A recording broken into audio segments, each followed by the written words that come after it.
मैं भीमराव अंबेडकर। आज से 133 साल पहले 14 अप्रैल को मेरा जन्म हुआ था। कुछ ही दिन बाद मेरा जन्मदिन आ रहा है। मैंने इस देश के लिए, यहाँ के दलित एवं पिछड़े समाज के लिए क्या किया, उसका मुझे जिक्र करने की जरूरत नहीं है। पर एक बात से मेरा दिल दुखता है और वो मुझे आज कहना है। आपको ये वादा करना है कि आने वाले 14 अप्रैल से पहले जो मैं आपको कहूं उसका आप खुद पता करें।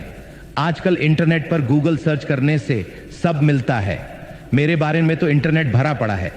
बस आपको अपने मोबाइल फोन में गूगल सर्च करना है। मेरा जन्मदिन आने से पहले मैं जो आपको बता रहा हूं उसकी हकीकत का खुद पता लगाएं। पहली बात, जब पूरे देश के सब बड़े लोग कांग्रेस पार्टी में होना अभिमान की बात मानते थे, तब भी मैं कांग्रेस पार्टी में नहीं रहा। दूसरी बात, मुझे आजाद भारत का पहला कानून मंत्री कांग्रेस में ना होते हुए भी इसलिए बनाया गया क्योंकि वो मेरी काबिलियत थी, क्योंकि उस टाइम देश का संविधान और दूसरे बहुत से कानून बन रहे थे।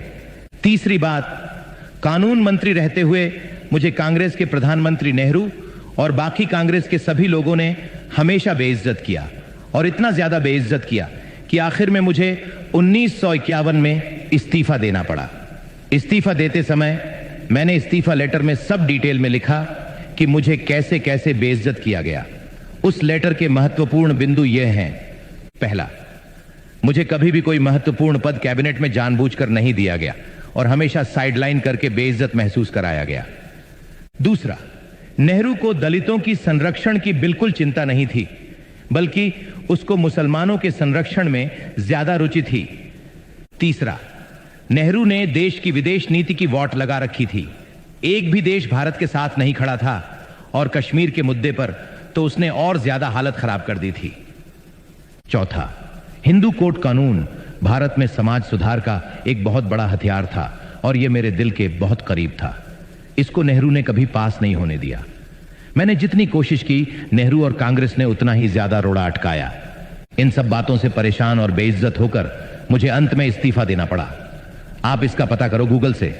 मेरा ओरिजिनल इस्तीफा लेटर कांग्रेस काल में रिकॉर्ड से गायब करवा दिया गया, परंतु आज सोशल मीडिया और इंटरनेट का जमाना है तो कुछ भी छुपाया नहीं जा सकता। इसलिए मेरे इस्तीफा लेटर की कॉपी इंटरनेट पर मिल जाती है।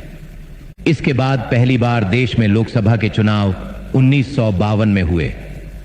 मैं चुनाव जीतकर भारत की पहली लोकसभा में जाना चाहता था। मैंने अपनी पार्टी से मुंबई से चुनाव लड़ा।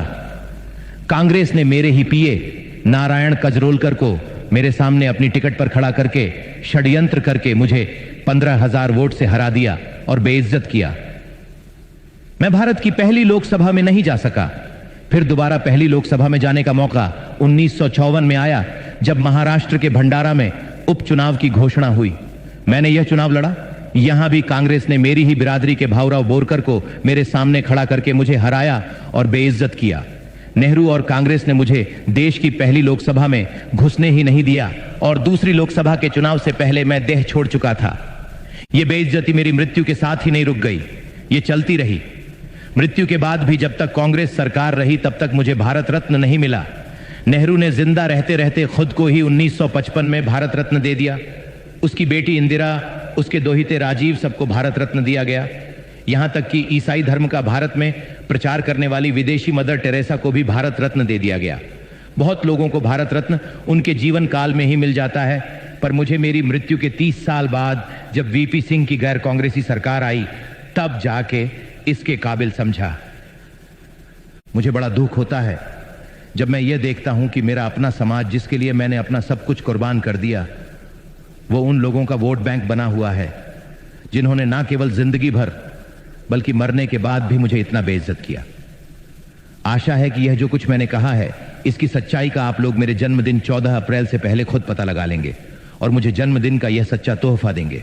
भारत माता की जय।